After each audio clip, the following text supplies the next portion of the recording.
Halo semuanya, perkenalkan nama saya Kaila Nahla dengan NIM 14056240071. Hari ini saya akan membahas dan mengajak kita semua untuk merenung dan sekaligus membayangkan bagaimana masa depan pendidikan jika kita menggunakan teknologi dan terus berkembang inovasi dalam belajar dan dukungan nyata dari komunitas sekitar kita. Tujuan saya hari ini, saya ingin membagikan bagaimana ketiga elemen itu, yaitu teknologi, inovasi, dan komunitas dapat menjadi fondasi dalam membangun organisasi pendidikan yang berkelanjutan, inklusif, dan siap menghadapi masa depan. Yang pertama ada teknologi dalam pendidikan. Teknologi itu telah mengubah cara kita untuk berinteraksi dengan dunia. Dalam konteks pendidikan, teknologi juga berperan sangat besar dalam mengubah metode pembelajaran dan cara kita mengakses informasi.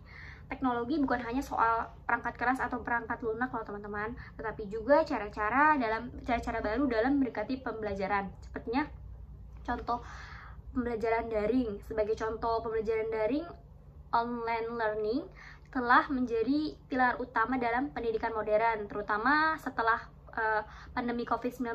Platform seperti Google Classroom, Zoom, dan Modul itu memungkinkan siswa tetap terhubung dengan pembelajaran sekalipun terpisah oleh jarak. Hal ini juga membawa banyak keuntungan, termasuk aksesibilitas pendidikan untuk di daerah-daerah terpencil, fleksibilitas waktu belajar, dan kesempatan untuk menggunakan berbagai sumber daya pembelajaran secara digital, seperti online, artikel, atau aplikasi interaktif. Namun juga tantangan besar tetap ada, yaitu kesenjangan digital. Tidak semua banyak siswa yang memiliki akses sama terhadap teknologi. Oleh karena itu, kita harus mencari solusi untuk memastikan bahwa semua anak dari desa terpencil hingga kota besar bisa mendapatkan akses yang setara dan pendidikan berkualitas. Pertama ada teknologi dan pembelajaran inovatif. Selain itu, teknologi juga memungkinkan metode pembelajaran baru seperti gamifikasi yang memanfaatkan elemen permainan untuk membuat belajar lebih menyenangkan. Misalnya aplikasi Kahoot memungkinkan siswa juga untuk lebih cara efektif untuk menyenangkan dan meningkatkan motivasi mereka. Augmented reality atau AR dan virtual reality atau VR, teknologi juga memberikan kesempatan dan pengalaman belajar yang lebih impresif ya. Dengan itu dunia siswa dapat membantu dan memahami materi secara mendalam. Namun meskipun teknologi banyak keuntungan, kita juga harus bekerja untuk mengatasi tantangan dalam penerapan teknologi di seluruh dunia, terutama di daerah-daerah yang memiliki keterbatasan. Yang kedua ada inovasi dalam pendidikan. Selain teknologi juga, inovasi juga dalam kurikulum dan metode pembelajaran sangat penting untuk menciptakan pendidikan yang dalam berkelanjutan. Inovasi ini juga mengarah dengan cara-cara baru untuk menyampaikan materi dan cara-cara untuk mengukur keberhasilan. Pendekatan berbasis project based learning salah satu inovasi terbesar yang kita perlu adopsi, di mana siswa tidak perlu hanya belajar dari buku teks, tapi juga melalui proyek yang melibatkan pemecahan masalah dunia nyata. Pendekatan itu juga mengembangkan keterampilan berpikir kritis, kreativitas, dan kolaborasi yang dipengaruhi di dunia kerja nanti masa depan. Oke, ada inovasi dalam penilaian. Penilaian berbasis kompetisi semakin populer di masa kini. Ya, alih-alih hanya mengandalkan ujian akhir yang mungkin tidak mencerminkan keterampilan atau kemampuan siswa yang utuh. Penilaian berbasis kompetensi juga mengukur sejauh mana siswa menguasai keterampilan tertentu. Ya, ini juga memberikan gambaran lebih jelas tentang yang dipelajari siswa dan bagaimana mengaplikasikan pengetahuan mereka dalam kehidupan nyata. Inovasi dan pengajaran berbasis teknologi. Salah satu inovasi yang paling menarik itu sedang berkembang penggunaan Flipped atau Flipped Classroom. Dalam model ini juga siswa itu belajar materi yang baru di luar kelas melalui video atau materi online dalam waktu di kelas digunakan untuk diskusi dan hanya tanya jawab. Penerapan materi tersebut dalam bentuk proyek atau studi kasus dan menciptakan suasana belajar yang lebih interaktif, memungkinkan siswa untuk lebih terlibat dalam proses pembelajaran.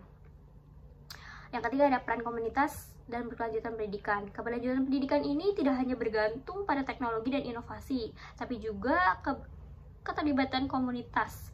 Komunitas yang dapat memberikan dukungan moral, sosial, dan bahkan materi untuk menciptakan pendidikan yang lebih berkelanjutan dan inklusif.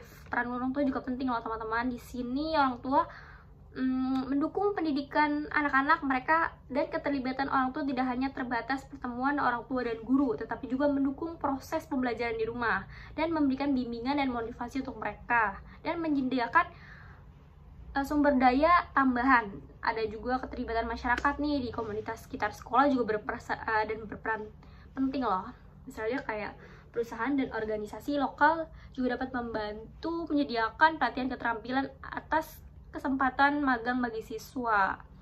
Ada kolaborasi global di tingkat antar negara, antar organisasi internasional seperti kayak UNESCO, Global Partnership for Education, membantu berbagai solusi terbaik dan mendukung negara yang kesulitan menyediakan pendidikan berkualitas, dan kolaborasi semacam lainnya untuk mencapai keberlanjutan pendidikan yang holistik dan inklusif.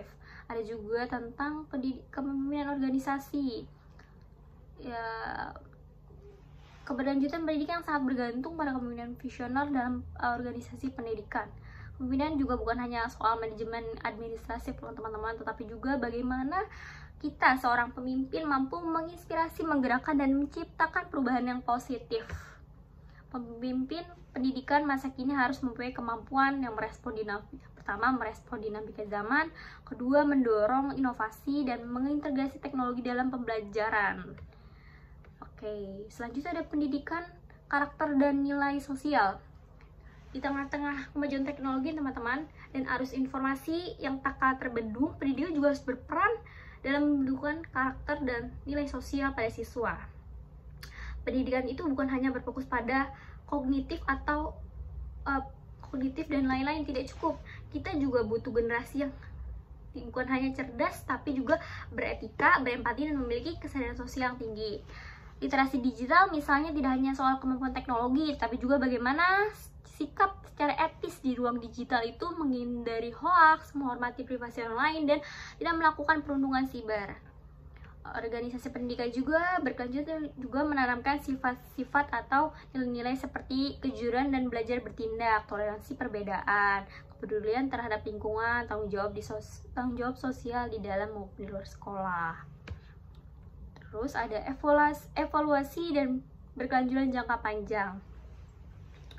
Membangun pendidikan yang inklusif dan berkelanjutan bukanlah tugas sekali jalan. Kita juga perlu sistem yang memungkinkan evaluasi yang terus-menerus terhadap apa yang berhasil dan apa yang diperbaiki. Monitoring dan evaluasi berbasis data dengan bantuan teknologi. Kita juga mengumpulkan data tentang efektivitas program capaian siswa dan kesejahteraan seluruh komunitas pendidikan. Data ini juga penting untuk membuat keputusan berbasis bukti. Terus perencanaan jangka panjangnya itu keberlanjutan merupakan visi jangka panjang. Sekolah dan organisasi pendidikan perlu menyusun strategi berkelanjutan dan memperhitungkan perubahan sosial, lingkungan, dan teknologi. Oke, kesimpulannya dari sini tuh pendidikan bukan hanya tentang ruang kelas teman-teman, bukan hanya tentang teknologi terbaru.